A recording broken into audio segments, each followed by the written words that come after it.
Ya, halo, kita kembali lagi di sini. Saya Celerina Judisari dan Agung Sentosa. Hai guys, gitu kan?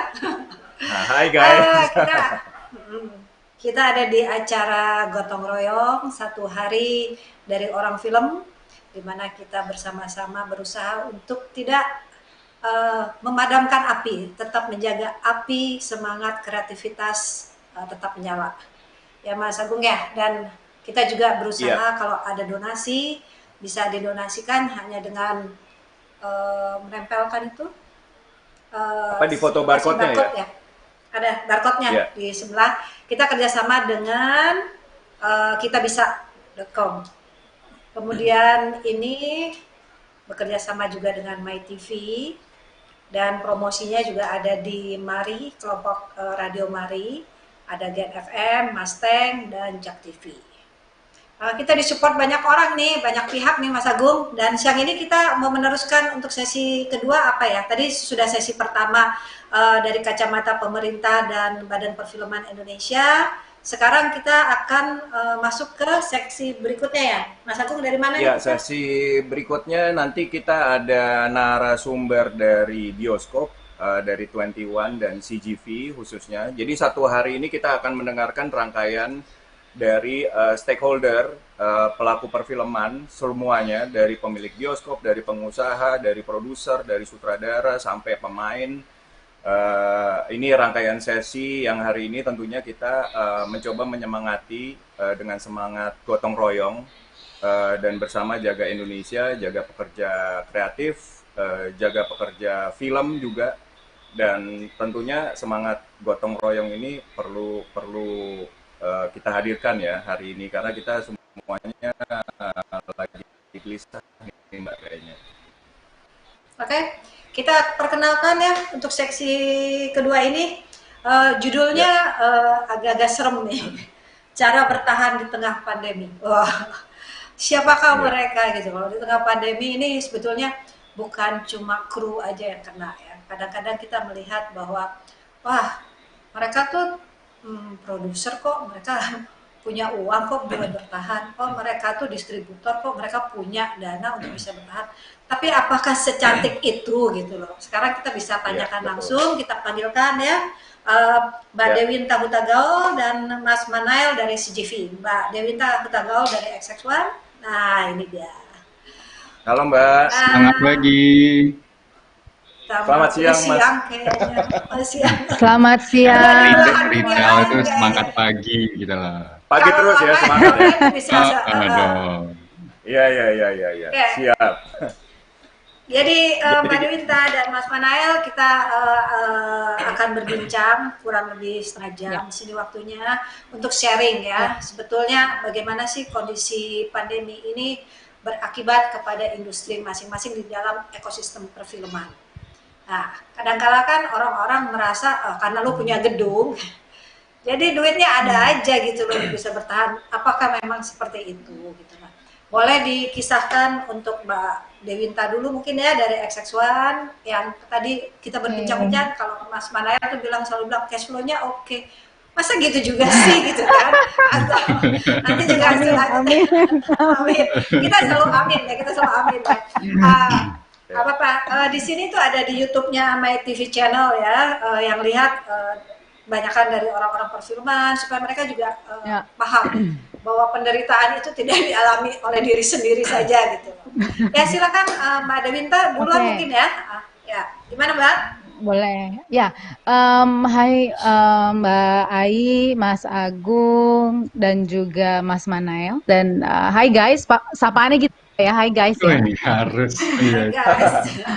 Oke, jadi gini, mungkin kalau boleh cerita sedikit, apa sih yang dialami oleh 21? Mungkin kalau mau dikatakan saat ini kondisinya tuh seluruh bioskop kami tuh tutup gitu. Jadi memang selalu mematuhi instruksi pemerintah baik pusat maupun daerah. Terus kita juga tentu mendukung social garis miring physical distancing. Kita memperlambat penyebaran pandemi, mendukung kesembuhan bangsa. Tapi kalau boleh saya detailkan lagi, itu kita tuh mulai tutup secara bertahap tuh tanggal 22 Maret Oh 2020 duluan ya, lalu duluan kena ya. ya 22 Maret ya. Iya, sampai semuanya tutup di 1182 layar, 218 lokasi, 52 kota, itu 26 Maret. Nah, itu jadi kondisinya sekarang dari 22 sampai sekarang tutup total. Nah, sebelum itu kan sebenarnya kita sudah melakukan beberapa adjustment lah, boleh dikatakan. Jadi begitu isunya merebak gitu, sebenarnya kita sudah ngelakuin jauh sebelum isu itu merebak di Indonesia sebenarnya. Jadi dari akhir Januari itu penyemprotan disinfektan, terus hand sanitizer, sabun cuci tangan, itu sudah mulai kami lakukan, terutama hand sanitizer dan penyemprotan secara Ya, aku lihat disinfektan. tuh iklannya. Ya, yang ada di Promo-promonya. sosial media maupun di Ya. screens-nya kita gitu. Nah, begitu udah mulai ramai dan Pak Jokowi mengatakan mulai ada kasus waktu itu ya, 2 kasus COVID-19 di Indonesia, itu di Maret. Nah, per 18 Maret itu mungkin beberapa hari sebelum tutup ya, itu kita udah lakukan physical distancing sebenarnya. Layout dalamnya tuh kita nontonnya tuh diseling-selingin bangkunya. Begitu. Boleh dikatakan animo penonton sudah mulai turun, iya, karena kan ketika Pak Jokowi ngomong tentu udah jadi mulai menjadi isu nasional gitu. Dan jam tayang pun dari 5 kita udah turunin jadi 4 gitu. Nah, itu yang sebelum tutup. Kalau sekarang kita benar-benar tutup. Dan sebenarnya kalau kita tutup bukan berarti kita nggak ngapa-ngapain sih. Kalau boleh share sedikit, kita tetap lakuin pembersihan. Kenapa? Karena teman-teman juga tahu bahwa lokasi bioskop itu kita punya kursi, kita punya layar, kita punya semuanya. Kalau tidak ada paling tidak ventilasi beberapa jam sehari, sirkulasi dibersihkan, itu semua bakal lapuk gitu. Jadi by the time nanti buka, yang ada semuanya tidak terawat gitu. Jadi itu yang tetap kita lakukan. Banyak ribuan karyawan 21 memang dirumahkan, maksudnya berada di rumah, tapi memang work from home, tapi memang beberapa tim cleaning itu tetap harus masuk secara shift ya, secara bergantian. Tentu dengan mengikuti kaidah-kaidah dari pemerintah pusat ataupun pemerintah daerah. So far sih itu Mbak Ai dan Mas Agung yang terjadi di 21 gitu. Siap, Mbak. Mas. Mungkin kita dengerin dari Mas Manael dulu ya, Mas baru Manael, kita ngobrol-ngobrol. monggo. Ya. Siap.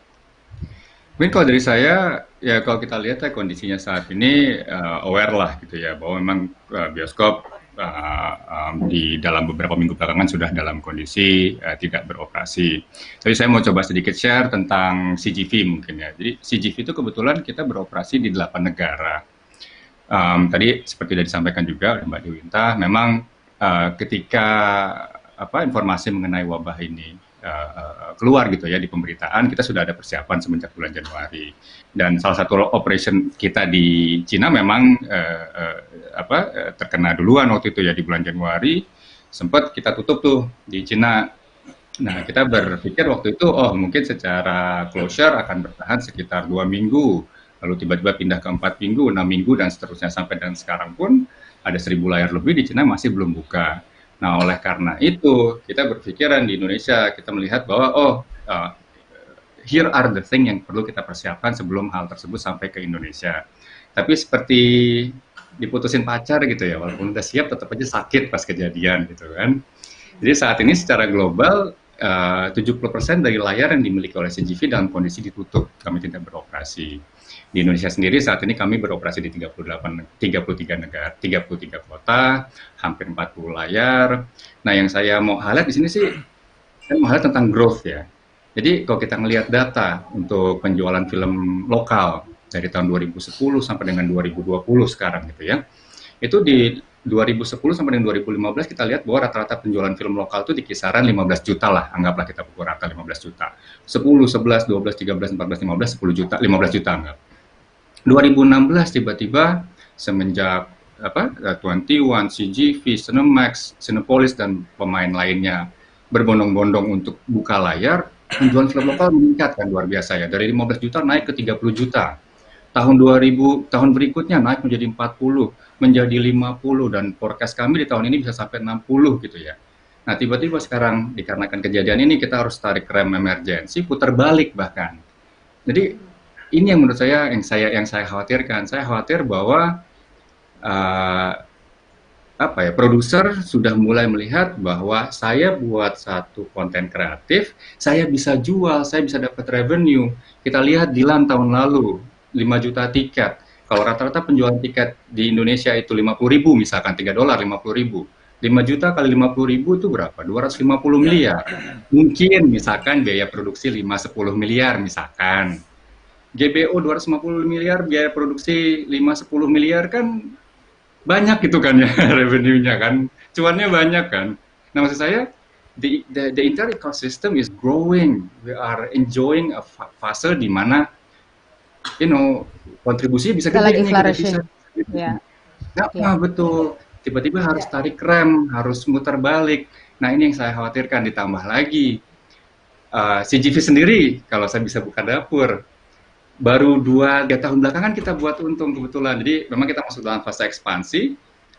Semenjak 2014, 15, 16 kita bakar uang di Indonesia, kita buka layar sebanyak-banyaknya. Baru 2 tahun nih buat duit nih gitu. Tiba-tiba sekarang ngerem lagi yuk, bleeding lagi yuk. So ini yang saya khawatirkan sebetulnya sih. Bahwa the industry is growing, we are growing. So what is it that we can do untuk bisa balik lagi yuk ke masa honeymoon kita ini yuk gitu di 5 tahun belakangan. Mungkin itu sih jadi concern saya. Tapi kan worry itu tidak berarti mematahkan sikap optimis juga ya, Mas Manael. Jadi oleh karena itu kita di sini nggak apa-apa deh ada sesi curhatnya. Tapi sesi curhatnya saya langsung mulai curhat duluan tadi gitu ya. Jadi dia soalnya curcol Mbak, curcol. Bersama-sama lah kita tahu ada kesulitan bersama-sama. Jadi orang lain juga bisa paham bahwa yang kelihatannya cantik begitu ternyata mengalami kerugian yang lebih parah gitu kan. Karena ini ada saya rasa di XX1 ada berapa ribu karyawan, kemudian sama juga di CGV kan. Hampir 8.000. Hampir 8.000 ya. Nah, oleh karena ini makanya kita ini bersama rekan-rekan kreatif di sini berusaha memberikan semangat, tidak harus selalu berupa uang kan, tetapi forum-forum semacam ini untuk bisa mencari jalan keluarnya seperti apa. Jadi kita tidak ingin bahwa nanti sesudah COVID selesai itu kemudian kita nggak tahu apa yang harus kita lakukan lagi gitu loh.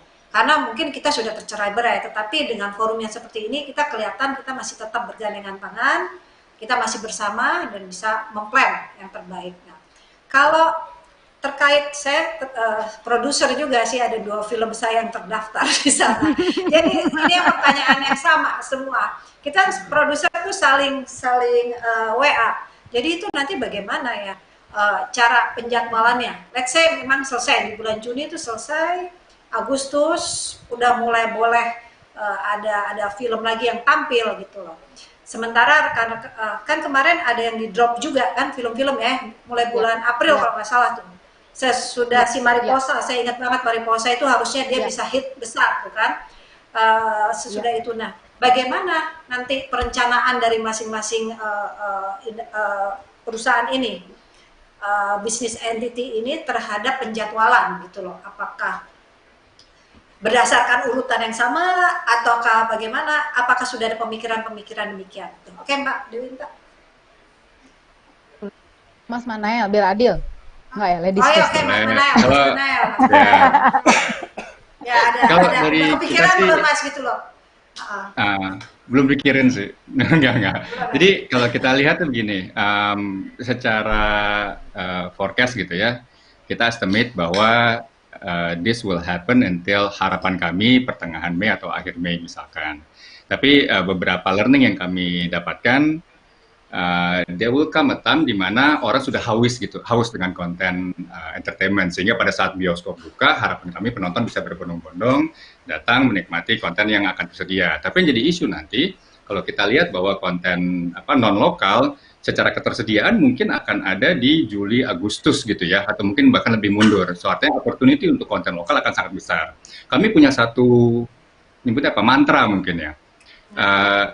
Ketika rasio dari penjualan film lokal bisa sampai di angka lebih dari 50%, marketnya akan lebih sustain.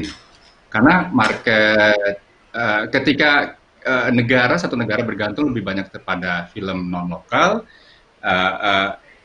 apa maksudnya? The sales is not stable. So market seperti Turki, kami kebetulan pemain nomor 1 di sana, seperti Vietnam, Cina, atau mungkin juga Korea, itu sudah sampai dalam kondisi tersebut bahwa kondisi penjualan film lokal itu lebih daripada 50%. Oleh karena itu tentunya ketika film lokal punya kesempatan untuk bisa hadir di layar lebih banyak, saat ini we have to admit bahwa kondisinya masih di bawah 50% total penjualan film lokal on a yearly basis. Tapi ketika ini ada opportunity nih bahwa film non lokal gitu, film Hollywood mungkin baru akan banyak terpush ya ke kuarter 4 mungkin ya. So secara scheduling we are very much open, tapi memang kondisi masih sangat dinamis saat ini. Jadi masih hari per hari ya. Kita lihat gimana nih, kapan nih, seperti apa nih schedulingnya, seperti itu mungkin. Oke, Mbak Dewinta? I'd like to open with a statement. 21 will be ready whenever itu diperbolehkan buka. Jadi dalam artian gini Mbak Ai dan Mas Agung, bahwa jujur kita nggak pernah tahu bukanya kapan. Yang jelas sekarang masih ada PSBB. After PSBB, I think the government will see what we'll do next lah, intinya gitu. Nah, tapi kalau dari 21 sendiri ada 2 poin yang kita lakukan sehingga ketika kondisi memungkinkan untuk buka, we're very much ready. Yang pertama dari sisi kita pengen supaya ini sebelum konten ya, jadi dari sisi kenyamanan dan keamanan untuk orang-orang nonton gitu. Karena kita menyadari entertainment atau bioskop pada khususnya merupakan tempat di mana betul bahwa memang ada keinginan banget orang-orang di sosial media, oh my god bosan lah bla bla bla macam gitu, tapi it comes to the senses bahwa ini adalah crowd gathering gitu. Mungkin orang-orang kota besar akan lebih conscious dalam quote unquote untuk kalau udah semuanya aman banget baru deh pergi ke bioskop misalnya seperti itu. Jadi kita terutama kami dari employee itu menempatkan diri sebagai kita tuh mau ke tempat yang rame kalau gimana gitu. Kalau kita yakin bahwa paling tidak itu tempat tuh bersih, higienis, sehat gitu. Sama lah if you go to the bank gitu. Kan pengalaman saya sendiri, saya pergi ke salah satu bank nasional itu I'm so happy meskipun ngantrinya panjang tapi I feel secured gitu. Bahwa satpamnya jelas, all of them pakai gloves misalnya, pakai masker, terus disinfektannya juga disemprotin gitu. So that's the security, that's the feeling of security yang emotionally yang memang harus kita bangun dulu. Itu satu. Yang kedua dari sisi konten saya setuju banget dengan yang bilang bahwa sebenarnya kalau dari sisi box office mungkin Mulan yang pertama bulan Juli, tapi kita tahu Mulan udah mengatur 2 kali tuh. Nanti nggak tahu lagi deh, nanti kalau udah Juni tadi dia bilangnya ternyata Juli 2021 misalnya. Sekarang yang kita lakukan, kita berkomunikasi dengan masing-masing rumah produksi, itu pertama. Yang kedua, kita menduga sih Mbak Ai dan Mas Agung bahwa film-film apa sih yang ready kalau misalnya memang nanti bioskop dibuka. Karena kita tahu bahwa ada yang lagi proses syuting setengah harus stop, atau ada yang lagi mau langsung syuting stop, and so on and so forth gitu. Jadi dari sisi konten sama memang kami juga bekerja sama distributor independen. Tapi saya setuju sekali bahwa kerinduan orang-orang Indonesia untuk menonton itu pasti akan memuncak dan tinggal kontennya, terutama film-film nasional kita sih, karena kan ini kan 1 hari dari orang film menjaga api biar nggak padam gitu intinya. Jadi I strongly believe 2019 tuh hampir 52 juta penonton gitu untuk menonton film nasional gitu. Dan semoga prediksinya meskipun nanti shiftingnya ke Q3 ataupun Q4, semoga masih bisa mengejar ketertinggalan. Jadi nggak parah-parah banget lah intinya gitu. Amin. Amin. Gitu. Amin. Ini waktu kita kan nggak panjang ya Mas Agung, kita sepakat nggak kalau kita minta mereka berdua memberikan satu statement gitu apa terkait dengan ajakan apa gitu kepada para penonton ya, kan tetap ya PH kan kita udah tahu Iya, ya, kita memang betul. bisa satu-satu gitu ya. Betul. Tapi kepada para penonton ini bagaimana Kak? Bisa dari mana Mas Manuel dulu atau gimana?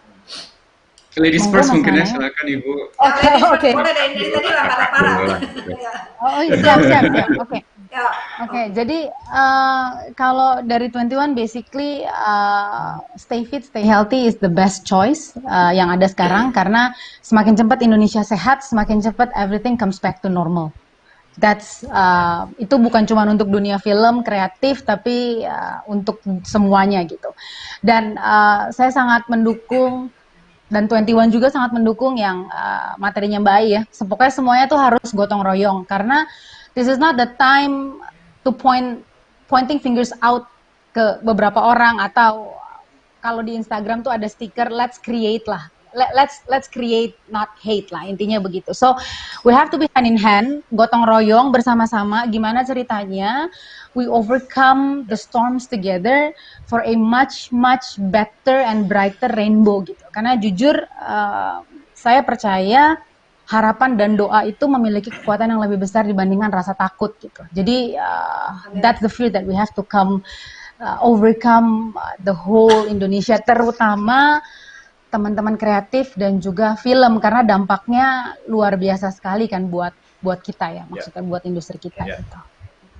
Oke, Mas Manuel mungkin sepatah dua patah. Dari saya tentunya kita lihat stay safe, stay productive. Kita ngelihat bahwa di saat seperti ini kreativitas muncul gitu ya. Kita ngelihat bahwa dalam kondisi krisis tentunya banyak opportunity. Kita semua harus siap untuk disrupsi yang sedang terjadi. Saya notice bahwa orang ini kayaknya nggak, ketika orang ditaruh dalam kondisi seperti sekarang ini kreativitasnya banyak lebih muncul gitu. Dan kalau kita perhatikan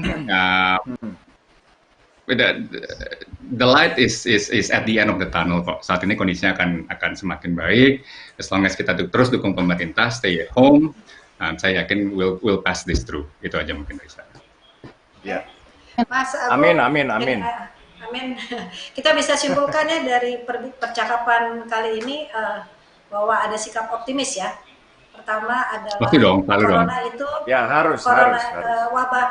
Wabah ini tidak melihat siapa dan siapa, semua terkena dampak, termasuk yang distributor yang kelihatannya oke gitu.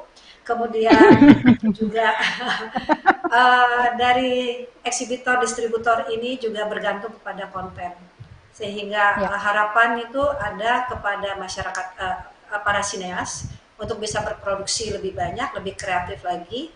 Jadi pada saat nanti selesai semuanya bisa berjalan dengan baik lagi. Oke, gitu Mas Agung. Yes, siap. Yang penting semangat dan tetap dengan semangat gotong royong ya. Kita sama-sama semua di sini. Tambah sedikit ya dari saya, sebagai informasi aja, dikit. CGV itu growth sekitar 40% on a yearly basis. Jadi buat sineas makin nambah loh layarnya loh. Jadi jangan berhenti loh. Walaupun sekarang mungkin harus berhenti sedikit, masih banyak lagi layar. Apalagi saya lihat juga SSI luar biasa ya penambahan layarnya. Jadi don't stop, the opportunity is here. Kuenya makin gede sekarang. Oke, amin. Siap Mas. Terima kasih Mbak Dewinta. Terima kasih Mas Manuel untuk sharingnya hari ini. Terima kasih banyak ya. Oke, bye. Mas Agung, kita akan lanjut ke sesi berikutnya. Jam berapa ya Mas Agung nanti? Sesi berikutnya itu jam 10 menit dari sekarang.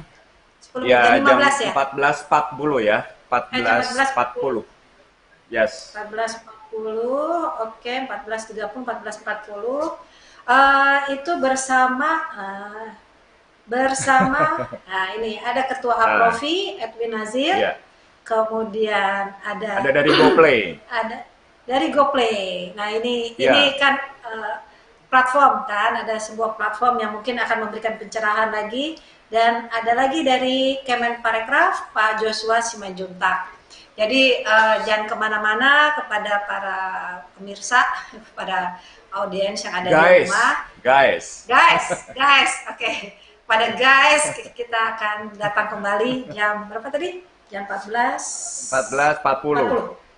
Oke. Ya, siap. Terima kasih semuanya. See you nanti. Ya.